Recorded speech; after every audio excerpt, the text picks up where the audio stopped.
just to get started, today we're going to be talking about the holiday season. I know everybody talks about this in September. This is hugely top of mind for all business owners towards the end of the year.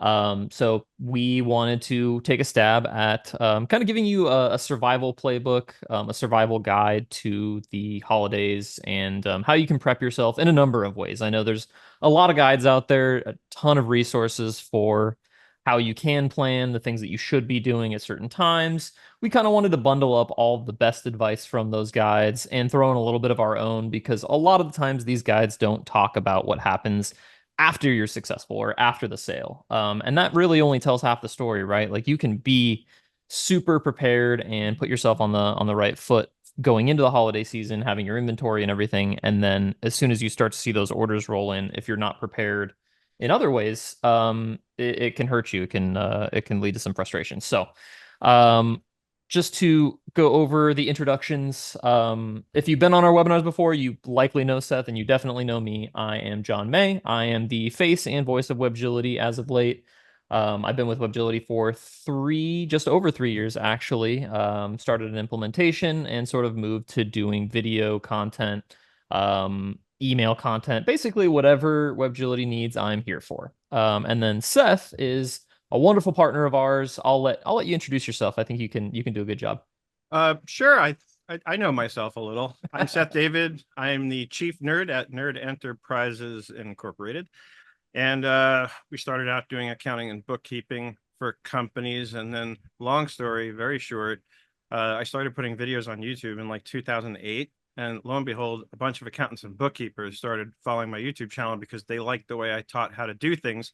And fast forward all the way to today, I now have sold off my accounting practice and I focus almost exclusively on providing educational content for the accounting industry. But as you can imagine, a lot of business owners also follow along because they can learn too how to do or better do your books.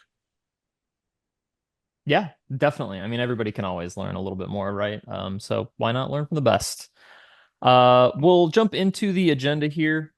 Just to quickly sort of go over what we're going to cover today. I think one of the most important things to cover is the key dates, a list of dates that you should be aware of, if you're an e-commerce seller or just a seller in general. Some of them are going to be really obvious, like when's Christmas, when's Hanukkah, when's Kwanzaa. But I think it's important to have a level set idea of just the biggest, most important things at a glance. A lot of the guides that you'll see online will say like, okay, well, here's the Black Friday, Cyber Monday deals. Here's when you should have your inventory to Amazon FBA. But it doesn't really give you the context of everything, like shipping dates and stuff like that, from a high level. So we'll go into that, and then sort of following that, we'll talk about what to keep at the top of your mind going into preparation. So what are the biggest things that you need to keep in mind? The sort of categoric classification of the types of activities that you should be focusing on going in, again, into the holiday season. We'll talk about putting together a strategy, so what you can do to prepare in these specific areas. And then we'll get a little bit into speculating and trying to kind of capture momentum during trends and what that looks like outside of the holiday season. Because I know the holiday season is a macro trend. Obviously, there's a lot of holidays happening, a lot of events happening, so that's pretty obvious. But there are all these micro trends and little things happening outside of the holiday season that you can definitely capture to kind of keep that momentum as well. So we'll always end with the Q&A here. Something that I like to stress before we get into it is that you are more than welcome and heavily encouraged to ask questions at any point in time during the webinar. Seth and I are super off the cuff. We're happy to answer questions as we go along, and we love the engagement. We want this to be something that you feel like you can have a conversation during. So feel free to ask questions, engage, talk. You can raise your hand. We'll unmute you if you want.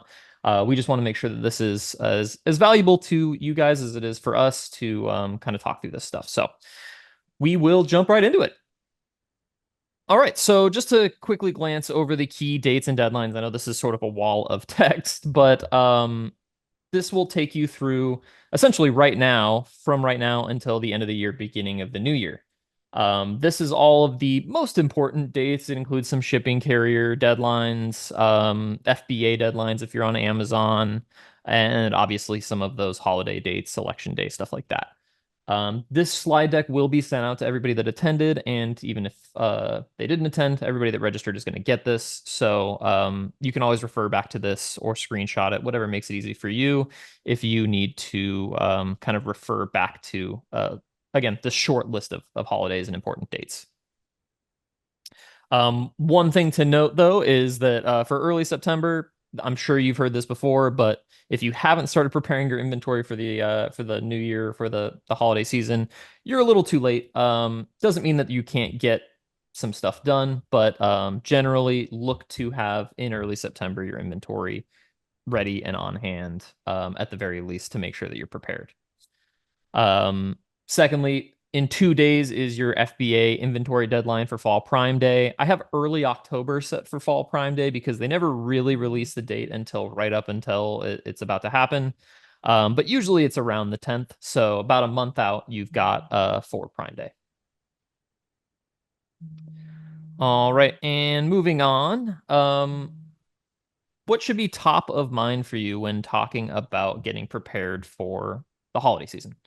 I know I've been talking a lot, Seth, so I'll have you jump in here as well. But as far as inventory goes, I think that's the most obvious thing. Fulfillment and returns kind of go hand in hand there, making sure that you have all of your inventory on hand in warehouse if you have a warehouse that's storing it, and then making sure that your fulfillment, your shipping process, and your return process is ironed out. Anything you want to add there, Seth? Yeah, I mean, I think the main thing about inventory, as obvious as it is, what may not be obvious to a lot of, especially if you're newer in an e-commerce business, is how far in advance you really need to be planning the inventory. In other words, I think a lot of times people go into it thinking, not thinking about it soon enough, in other words. And I would say as early as like June, end of June, beginning of July, that's when you should be thinking about and planning, for the holidays, especially in terms of identifying what are the, top selling products, the products you expect to sell through a lot of, and of course, then making sure that you have plenty in stock. Because if you have something out of stock during the holidays, there's no recovering from that. You're going to lose the sale. So that's important. And what that also backs into is having some kind of an analysis. There are many different kinds, and I've written articles about this that I'm happy to share. If anybody's interested, just let us know and I'll get the link. But it talks about different types of inventory analysis. One of the more popular ones is called ABC analysis, which breaks down your inventory into three categories. Category A are the things that are just, those are like the top sellers. You sell a lot of them, right?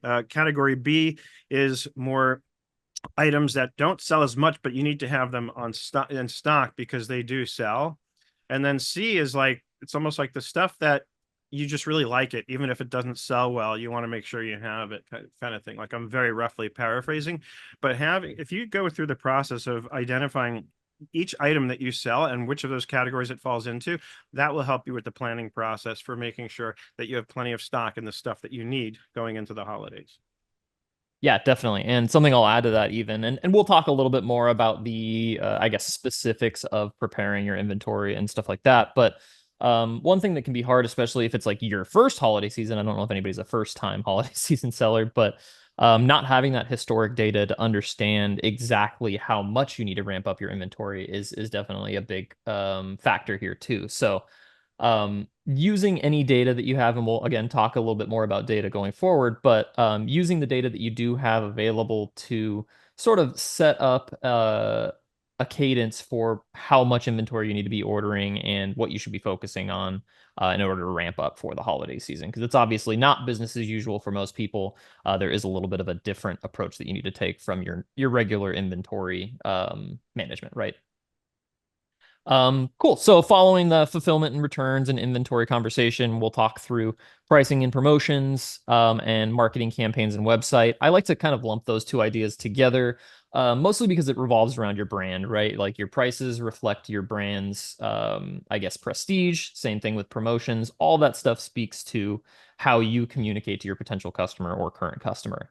And then finally, following it up with people and resources, so like workforce management and cash flow and financials.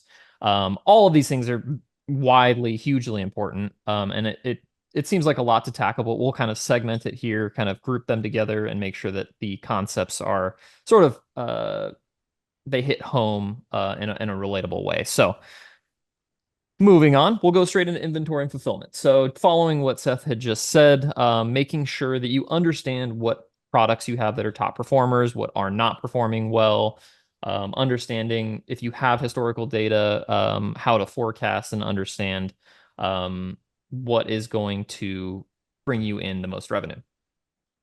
Make sure you review your storage limits, check your inventory levels, place orders, and make sure that you don't have any dead stock, out of stock. Just kind of it's like a spring cleaning, I guess, is a good way to put this for the end of the year. Making sure that you're on as good of a baseline as you can going into the last couple months is the best way that you can start it off.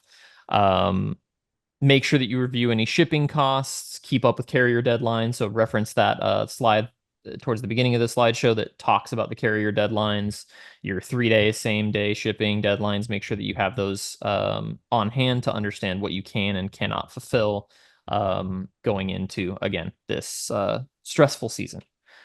Um, Anything you want to add here, Seth? I know there's a lot Uh, of information on this slide.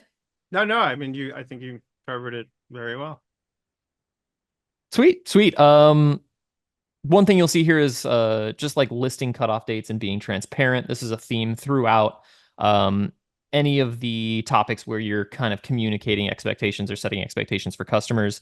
If you list your cutoff dates and you manage those expectations with customers, one, it encourages them to buy right now because they see that there's sort of a ticking clock behind their head for when they should buy that product if they want to receive it in time. And then two, it manages those expectations so that you don't have customers that are upset that they didn't get their order in time. So And actually, knowing when the there's deadlines are. Go ahead. one more thing I want to add to this also, just in case you're not thinking about it, is as you're analyzing things and preparing, think about like there's a lot of payment providers out there like Afterpay and Klarna that will let people finance their purchase of your products on your Amazon store or wherever.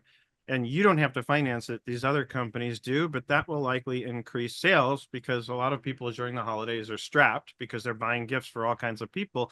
So the more options you give them to make it less painful for them to, get the product, the better and the more sales you end up with.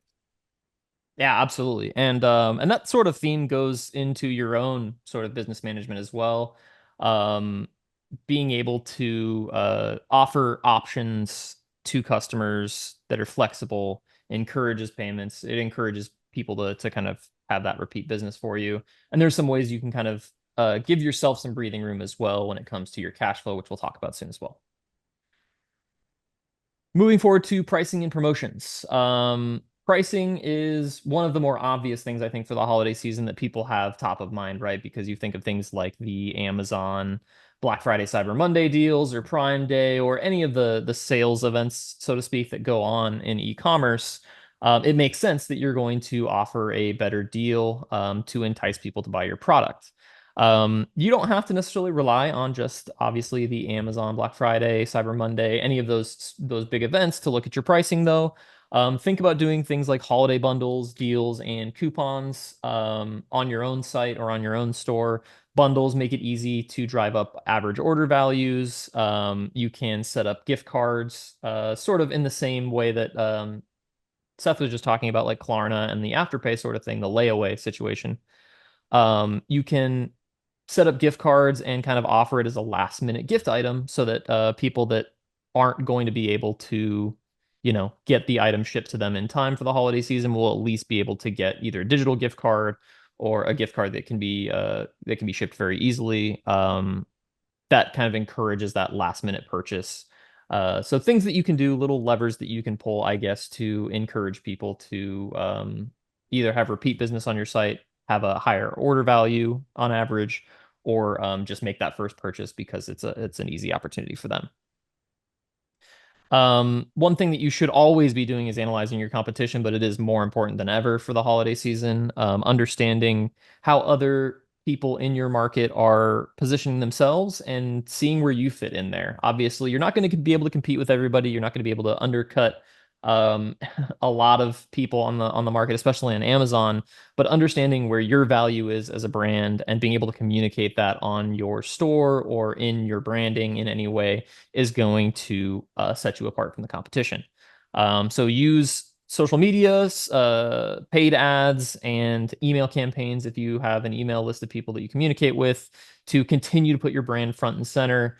Make sure that you increase your ad spend more than you normally would for the holiday season because a lot of people are going to be competing for eyes here. So having that additional spend to put towards amplifying your brand messaging is going to be sort of a key thing here. And then retargeting is another thing that is always, again, really important. But targeting those seasonal shoppers, people that are looking for seasonal deals specifically, is going to yield you a lot of business there.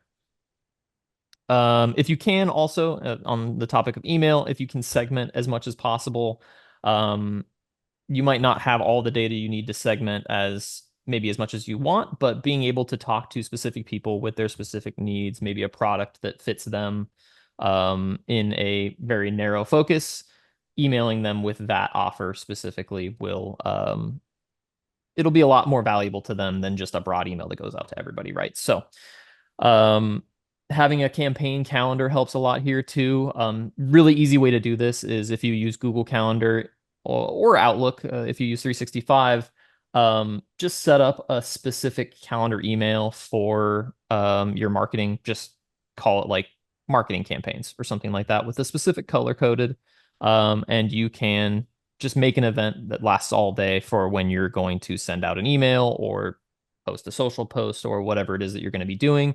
That way you can really plan it out and make sure that you're staying on top of it. There are also systems that you can use that kind of automate this process for you. But if you're starting from the bottom, setting up a campaign calendar just in Google or Outlook 365 is super easy. All right. On the topic of website, because I think this could be rolled up into pricing and marketing in the way that like you're sort of doing some things that affect your pricing and your marketing your brand. But it really deserves sort of its own call out here because there's so much to do with it.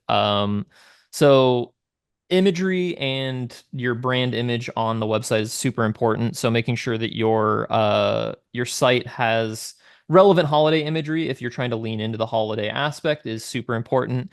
Using high resolution images, this is something that I always recommend for anytime you're updating listings, but using high resolution images and revamping your descriptions to make them more relatable, make them more enticing, always a good idea. But since we're on the topic of, that spring cleaning, that is a good place to start is just making sure that everything is cleaned up on the site essentially. One thing that you can also do is improve your checkout flow. So if you have a buy now button, you want to make sure that that's maybe not doesn't take up the whole screen, but make sure that it's super visible, super accessible, and people can click that very easily. Um, it kind of captures that impulse buyer persona, the people that want to buy now, they want to just get going. It puts it in the cart for them, takes them to checkout. And if you're worried about people doing like a one and done purchase, you can kind of set up related or suggested items in the checkout section that says like, hey, people that bought this also bought these other items. That can increase your average order value and keep people engaged with your other products. And one thing to add to that is this isn't just limited to your website. This also applies to your Amazon store, where one of the smartest things one of my clients did, he was actually my first e-commerce client. He actually had a full-time SEO guy on staff. And this guy's whole job was to write the product descriptions optimized for different types of searches. And the reason I learned about this was because as the accountant on the job, I noticed there were like 5 or 6 SKUs in some cases that I realized were actually the same product. And so I had to map things in his QuickBooks to make sure that we weren't duplicating efforts because I only wanted to track inventory for the one product. And when I asked him what was going on, he explained that they would list the same product in different applicable categories. and then his SEO guy would write up the descriptions for each different category to optimize. So this whole concept applies to, like, you should be looking at all your product descriptions on any online stores and thinking about optimizing those descriptions. And that strategy of his, I thought, was brilliant. Having the same product in multiple categories to improve the chances that people buy his instead of someone else's. Definitely. On Amazon specifically, that is a really good piece of information because you are competing with so much noise, so many people, especially if you sell anything that's like sort of a generic product. The competition is super fierce. So anything that you can do to set yourself apart from the other sellers is going to get you ahead a little bit. And in terms of your descriptions and keywords and your keyword strategy, definitely don't keyword stuff. If you're doing this yourself, and maybe not as seasoned in SEO as somebody that does it full time, don't keyword stuff. Don't make a nonsensical description just to put as many keywords as you can inside of it. People can see right through that sort of thing. So make And it the as algorithms see through that too. definitely the algorithms are smarter than people these days. So yeah, I would just be as think of yourself as the buyer and what you would want to see in a product description. I think that goes without saying for most things, but like just look at it from the perspective of if I were buying something like this, what would I want to see in a description? And usually that writes itself. If you really do need help writing descriptions, though, ChatGPT can help you from an ideation standpoint, or any AI content system. You can just give it a prompt, tell it to start you off with a description for a product, and then just refine it from there. I always have a hard time with the blank page syndrome. So there are times that I use ChatGPT just to give me, a little bit of a push and get me started in the right direction. So perfect. I think it is massively important to talk about your team, your workforce, and your customers all sort of in the same context, right? Because everybody's working for the holidays to some degree. Everybody has to deal with the stress of holidays. So the biggest thing that I want to stress here is to be empathetic. This is just life advice for everybody during the holiday season. Um, some people have it a little more stressful than others, but just keep in mind everybody's dealing with their own thing. So um, be empathetic. That's the first point. This isn't really business related, but just be a nice person. Um, the next thing, though, is sort of going back to that inventory and fulfillment section. Manage the expectations for the speed that you can deliver things. So having those deadline dates set in stone on your website, on your listings, so that people can understand when the earliest that they'd be able to get a delivery is super important. Helps you manage those expectations so that customers don't feel blindsided when they go to purchase an item and they wait and Christmas Day comes and they don't get it. Nothing worse than not having the gift that you wanted to give somebody on Christmas. So just make sure that you're clearly listing that and giving people an idea of what to expect and when to expect the delivery. When considering your workforce, this isn't me telling you what to do, but try to be prepared with schedules and have a backup plan for people being on call. I know this is like business 101 at this point to a certain degree, but make sure you have a backup plan. People are going to get sick, people are going to call out, people are going to want to, spend the holiday season with their families. So make sure you have an on-call system, or some sort of backup plan so that if somebody does call out or there is something unexpected that prevents you from having a full staff, that you have a backup plan. And that could be automatic adjustments to the way that your website lists products and their prices. If you wanted to do variable pricing so that you can sort of pump the brakes while you're trying to manage the workforce and not kind of create a bottleneck. Or if that's utilizing tools that maybe help you alleviate more manual work. Something that really hits home for me is Webgility, right? Like we are put in place so that we can connect your accounting to your e-commerce stores and pull those orders in and post them for you automatically, taking away that manual work in manually creating those orders, manually updating your inventory to make sure that it's synced across your channels. Taking that and giving you maybe 10 plus hours back a week means that team can be focused on maybe helping the other teams out during that crazy time where maybe you need a couple extra hands in the warehouse to help pack orders and ship. Any little time that you can buy and kind of reallocate those resources is going to help you in the long run. don't forget to show your appreciation too. So making sure that your employees know and that your customers know that you appreciate their business and that you appreciate them working with you. Because it is again a stressful time of the year. Giving people the appreciation that they deserve, I think, is super important. Um, Make sure that your support team, if you do have one, if it's people that answer the front desk on the phones, or if it's people that manage a chat system or a phone support system, make sure they're equipped to handle the influx of potential callers, people that want to do exchanges or have questions on products. Chat bots are super useful here if you have one that can just answer basic questions like when is the cutoff for same day shipping? When can I expect this product? Again, just really simple, kind of easy picking questions. Those chatbots can help. And again, that kind of goes back to reducing that manual labor. You don't have somebody that needs to sit and answer those easy questions. They can take the hard questions. And if there are no hard questions, they can focus on other things. Um, and then in this same sort of breath, manage expectations for returns and exchanges. So make sure that you clearly have your returns and exchange policy listed on the website. Be as fair as possible. Being customer centric is the best way that you can kind of handle returns and shippings and exchanges. It'll encourage people to continue to buy with you if they know that, hey, if they made a mistake, if they bought the wrong thing, if it wasn't up to their standard, they can get all their money back. And it's just good knowing that a brand isn't just out to get your money and not, you know, there's no give and take, right?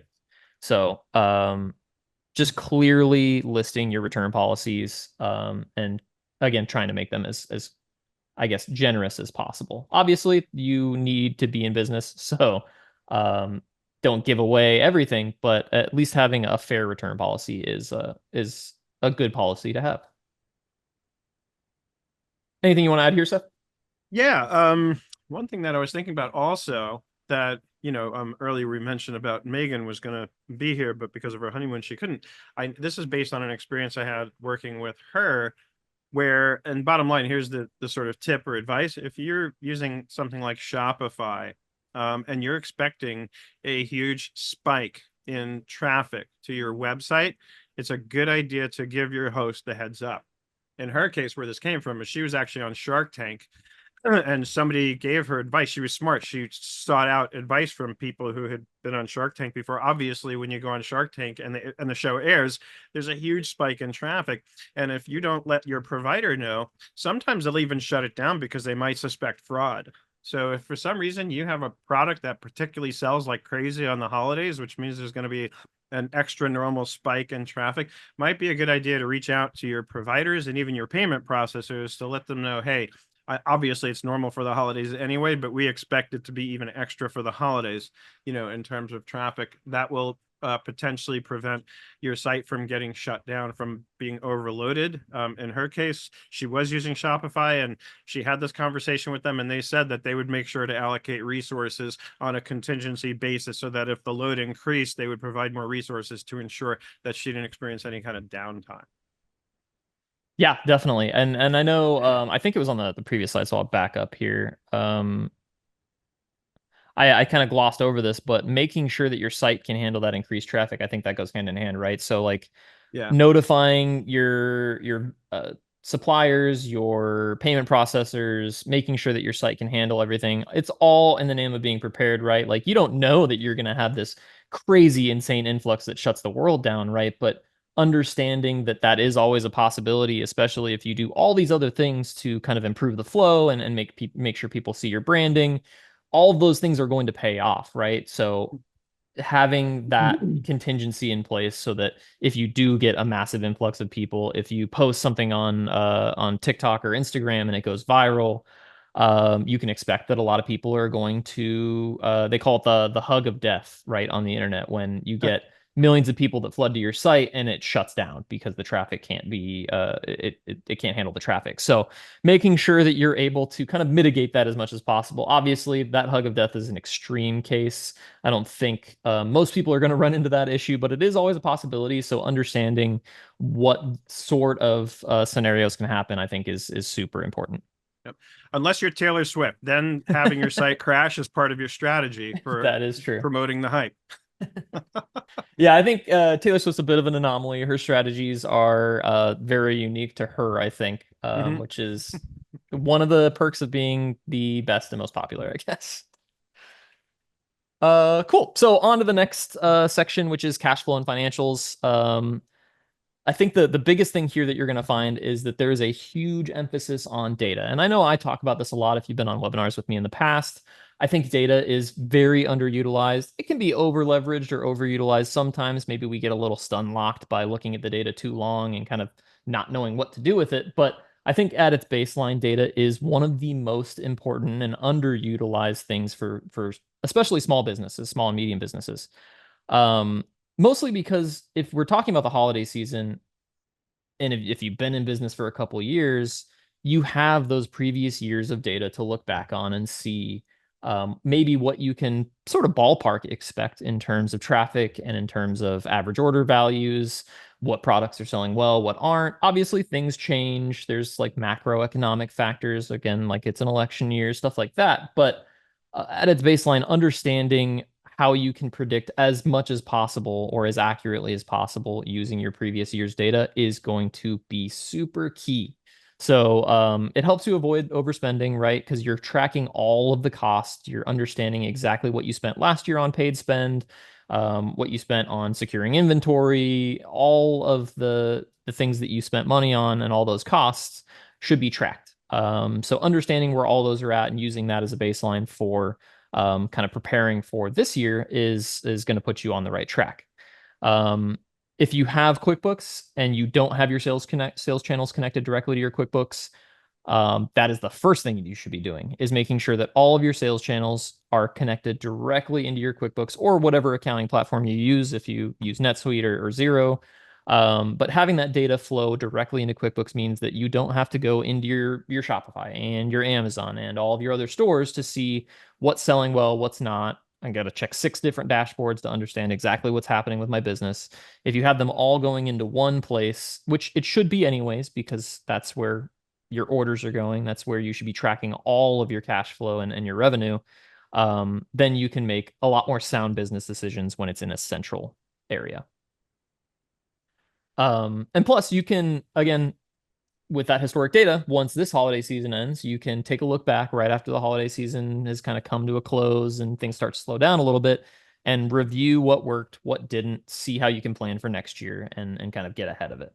Because the earlier you plan, the better you'll be positioned and the less unexpected things should happen. They still will happen, but again, all this preparation is to kind of mitigate those unexpected things so that you can kind of pivot when you need to. Sort of to talk to Seth's point about like offering those layaway deals, the like partnering with Klarna or Afterpay. Um, in the same vein, businesses should also consider what you can do to kind of secure emergency funding or get a little bit extra cushioning if you need it. Obviously, this is to be used with caution. I'm not a financial advisor. I'm not going to tell you to take out a huge business line of credit if you can't afford it, but um, consider it, right? Understand that those do exist for a reason. They're there for you to sort of have that extra cushion if you do end up needing it. If you don't, you just pay the loan back and you're fine. But it's always good to have a little bit of extra mattress money, so to speak, when things can hit the fan unexpectedly. Merchant cash advances, much like credit card cash advances, are available. Make sure you understand the cost there because that is a huge risk, a lot of fees. Not as there's a lot more exposure than there is with a business line of credit, right? And then stay on top of your COGS and your cash flow. If you can negotiate better terms with your suppliers, that is a really good way to kind of stifle the cost that's associated with the end of the year. If you can get in with them and say, "Hey, look, I'm buying in bulk. I'm increasing the amount of inventory that I'm buying specifically for the holiday season. What can you do for me in exchange?" Usually, you'll be able to come to some decent agreement that ends up saving you a little bit of money and lowers that cost for you over time.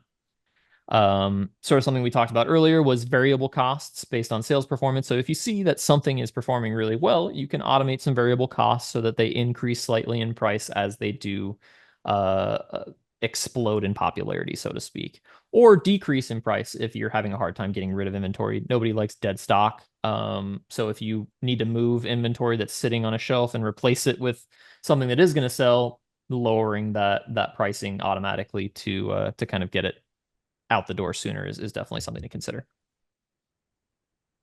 Sorry, I need to drink of water.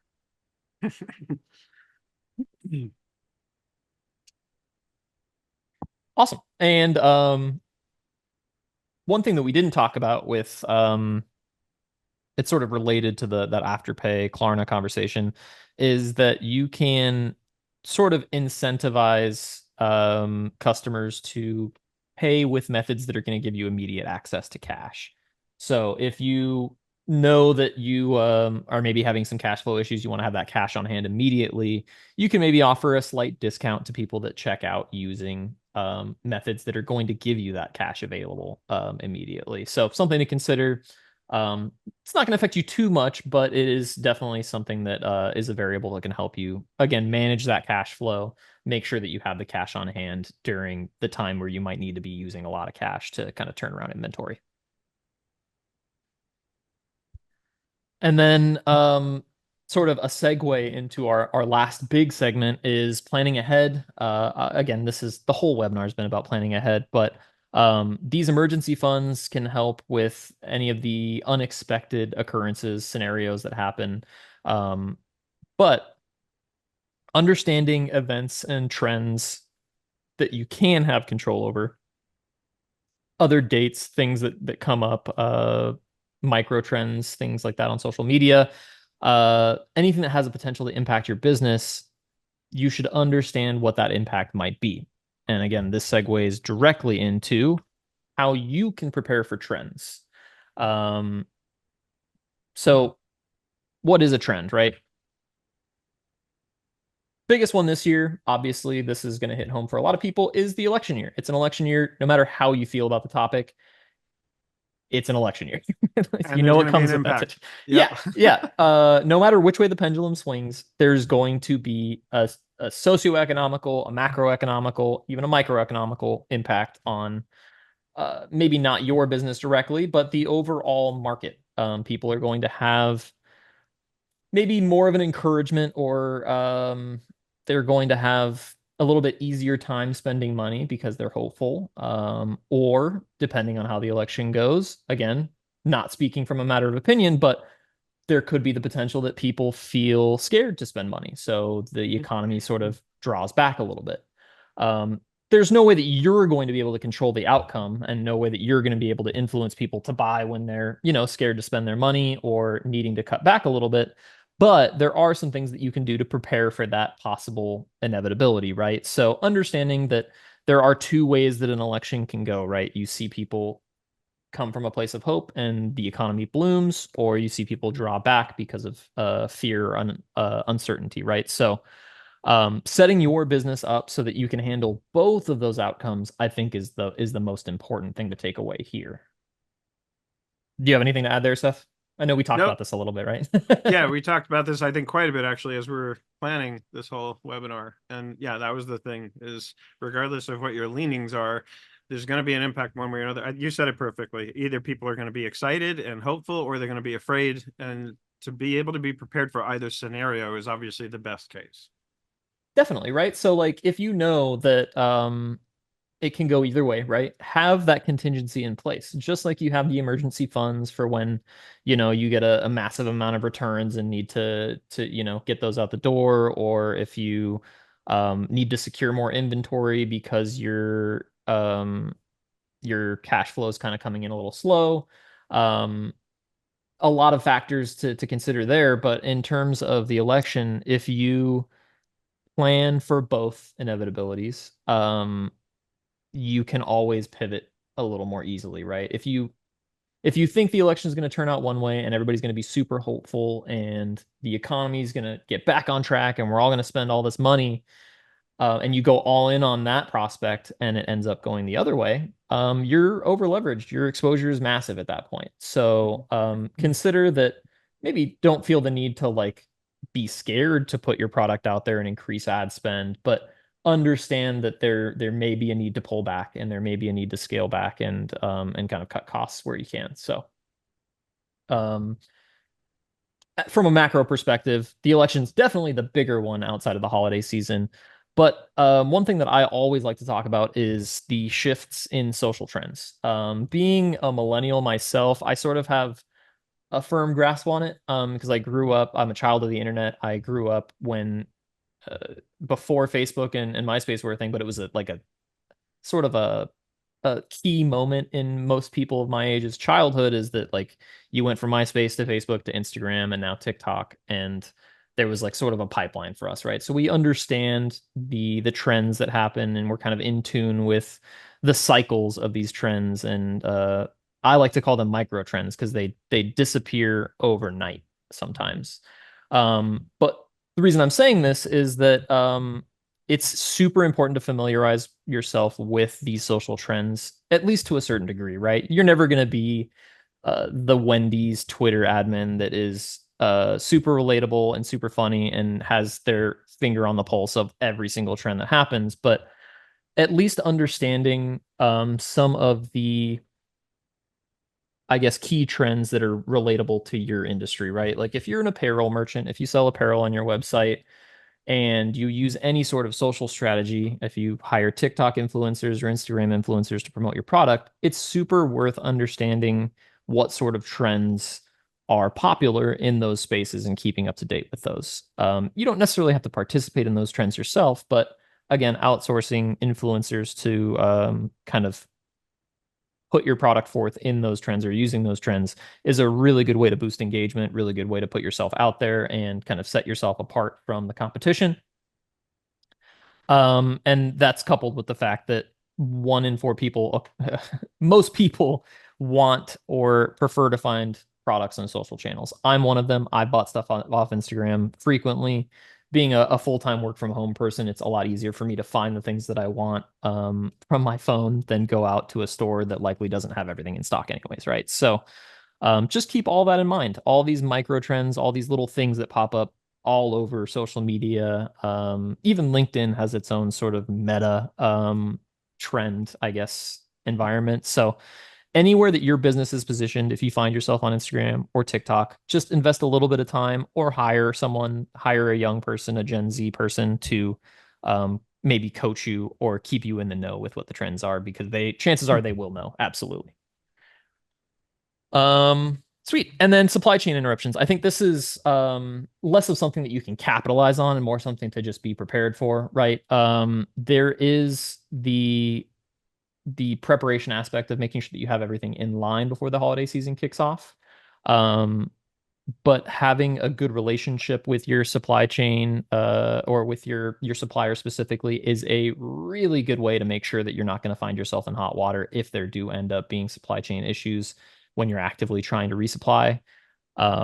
So this kind of goes back to being nice to people too, right? Like if you make good connections with people, if you put your best foot forward and you're empathetic to people, obviously a business is a business at the end of the day. Nobody's giving away things for free, but having a connection, a network of people that you work with, that you trust, that you kind of have an ecosystem with, will go a long way into making sure that you don't overexpose yourself. And then we have a nice little factoid at the bottom. Consumers who I'm just going to read it because it's easier for me. Consumers who say they already plan on using generative AI powered search for shopping more frequently in the future is 72%. We have a source here at the bottom. This deck is going to be sent out to everybody that attended, so you can always double check the source. But that means that 3/4 of people that were interviewed in this poll, obviously, plan on using generative AI to do shopping, which is insane to me. If you would have told me that was the case 5 years ago, I would not have believed you flat out. I did not expect AI to be as leveraged and as utilized as it currently is. I don't know if anybody else is here with me on this, but I remember when generative AI was just making funny memes and weird pictures, and now I'm haunted by things that I wish that I could never see in posts that I see on Instagram. It's just like It's wild the things that people are creating and the things that we're able to do with AI now. So, um, I think this factoid goes into maybe a little bit more of how you can position your brand as well. One thing that we talked about on the AI webinar last month was that the the people that made the algorithms, right? Google just updated their organic search algorithm with AI, and it has pretty dramatically impacted the way that organic search and its search results work. So one thing that you can do is try to get ahead of the curve on how that organic search works. I think understanding the way that generative AI works with AI powered search will help you kind of be ahead of the curve because I don't think most people are considering that. So, another way you can be prepared is just understand the trend of AI and maybe how you can leverage that.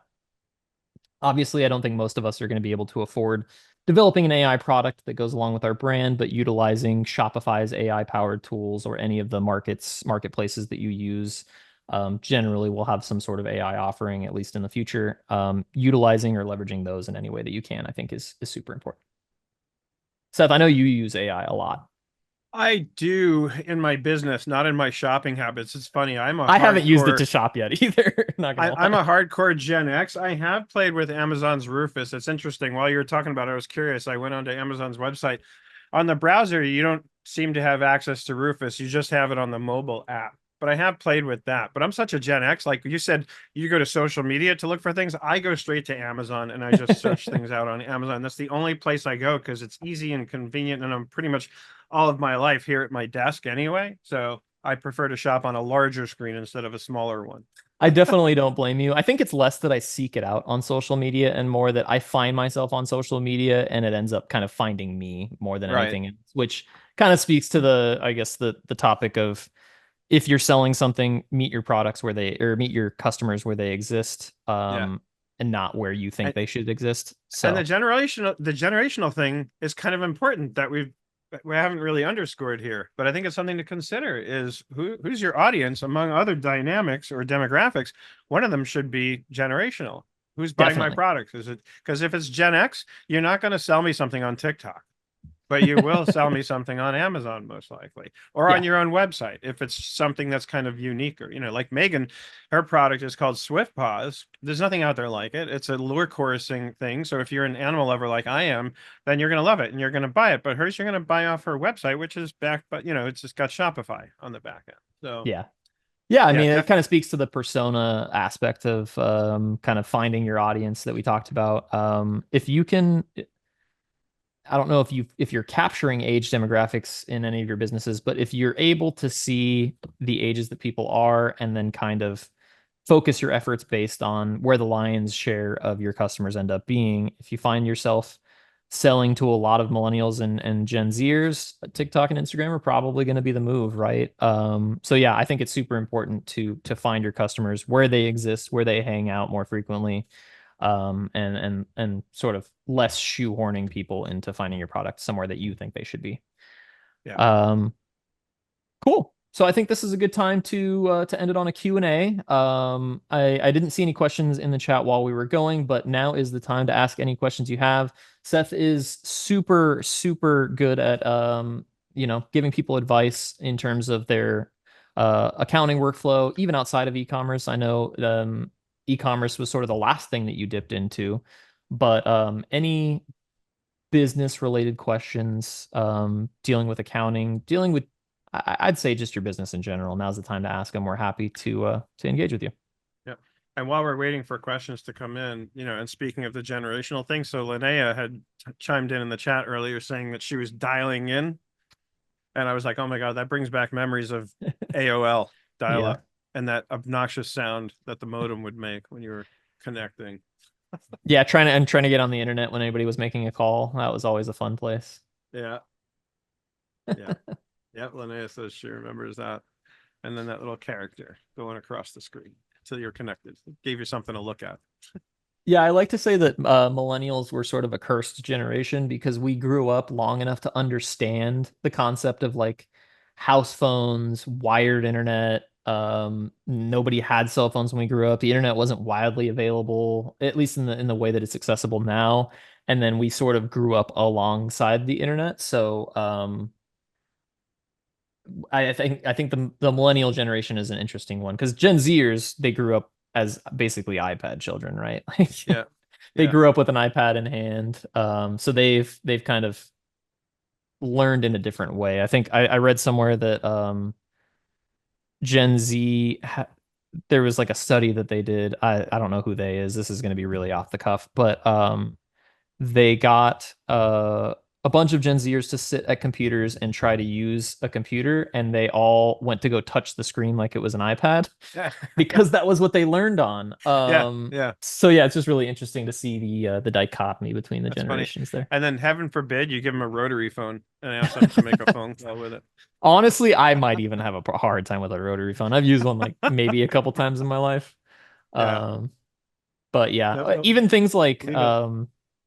when cell phones were becoming widely available, I'd say there was that with flip phones, there was the type of texting that you could do. T9 texting is what Oh, it was there's a called, where you would, hilarious meme going around now where they show you all the buttons you had to press as many yeah, times to get the message out.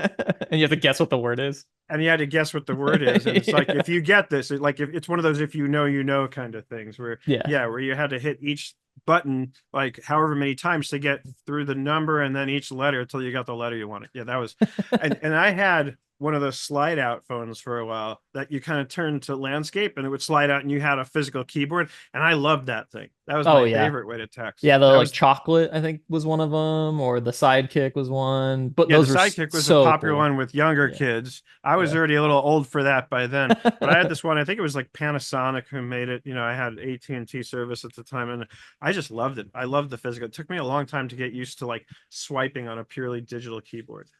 We got a question. So, what online advertising do you find works the best for the cost, and what do you recommend? So, the best value for the buck, of course, is always going to be organic, right? Which doesn't cost you money. It costs you time. It's creating content. It's maybe putting some TikTok videos out there or wherever your audience is going to be.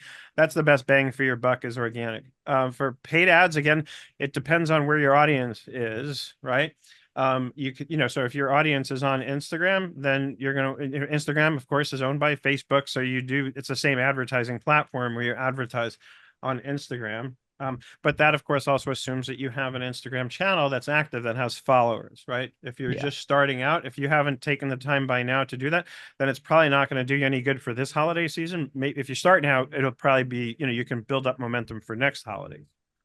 Yeah. Yeah. Um, And something that it may be from a broader perspective too is using Google Ads is a really good way to capture certain segments of the market. If your product is something that people are going to be doing Google searches for, um, I think regardless of the generation, people do use Google a lot.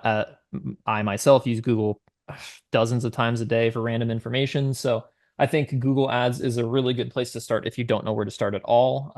As long as you have a really good understanding of the key phrases that are going to lead people to your business. So I would do some research on this is me assuming that you haven't done any research, but use things like SEMrush or Google Analytics to understand the keywords or key phrases that I guess resonate more with your audience, and then maybe putting some ads up on the Google ad space first. Like Seth said, though, if you do have a following on Instagram or TikTok, those are generally they do perform very well. So I think a lot of it depends on where your customers are at, but Google Ads is a good place to start if you're looking for just like a general approach. Yeah, and most importantly, the strategy, spend a very small amount of money to start. See what kind of click-through rates you get. See what kind of conversions you get from spending a small amount of money. This way you're not wasting money. And so you test with a small amount of money. And then when you see something that works, just ratio-wise, then you increase the spend. But first, make sure you have like a proof of concept. The other thing is it's not likely you're going to run an ad that's going to take somebody from the internet directly to a sale. More likely you're going to want to run an ad that invites them to opt into an email list and then send emails out every week, or maybe even just that invites them to follow your Instagram account. But again, that's also going to assume that you have regular content going on Instagram that's going to make them want to follow you. And because otherwise, if I click over and it's a ghost town, then I'm not going to follow you. So it's just think through the strategy. And again, it rarely ever works. I would go as far as to say it never works to place an ad that's going to take somebody off the internet and go directly to a sale. You have to come up with some kind of intermediary strategy, like to opt them into a list or just get them onto your website or something, Yeah. before the sale, so that you have an opportunity to speak to them, get them to give you permission to speak to them, so to speak. Then you can work towards the sale, nurture the relationship. Everything now, I think, in the big picture of social media, at least the people who are genuine and authentic and how they want to use social media, it's all about relationship based marketing, and building the relationship with your potential customer and then converting them into customers. And more, I'm reading articles and reports and studies that are saying that there's more than ever a big push towards subscription based businesses and marketing. In other words, somebody, I forget who it is, I'll quote it roughly, but a guy who's written a lot of books about the subject of subscription businesses has gone as far as to say that, like, in the next 5 years, nobody's going to own anything. Everybody's just going to be subscribed to something, right? And We're that's halfway probably there already, extreme. right? We are. I mean, look, even on Amazon, everything I buy, I get an option to subscribe and save, right? So I get it regularly, and I do it if it's something I'm going to use enough of. So yeah, think about that kind of stuff too. What kind of a subscription uh, model might I offer my customers, depending on what your product or service is? So Yeah. Yeah, and all this is also maybe just with one added caveat that like during the holiday season, you can run ads that really just target the low-hanging fruit, the people that are in market to buy right now, with sort of that messaging that conveys like, hey, we're doing a holiday special, it's a fire sale. We want to get in here before we lose all of our stock, right? I think there is something there in terms of like the ads that you put out that will capture people right away.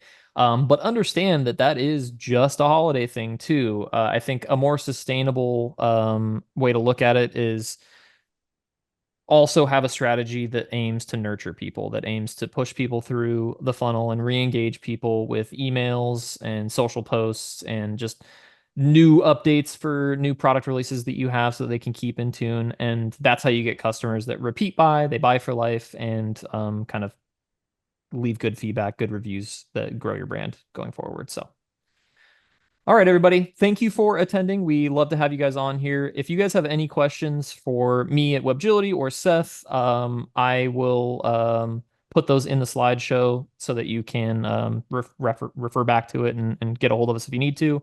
Happy to answer any questions that you guys have.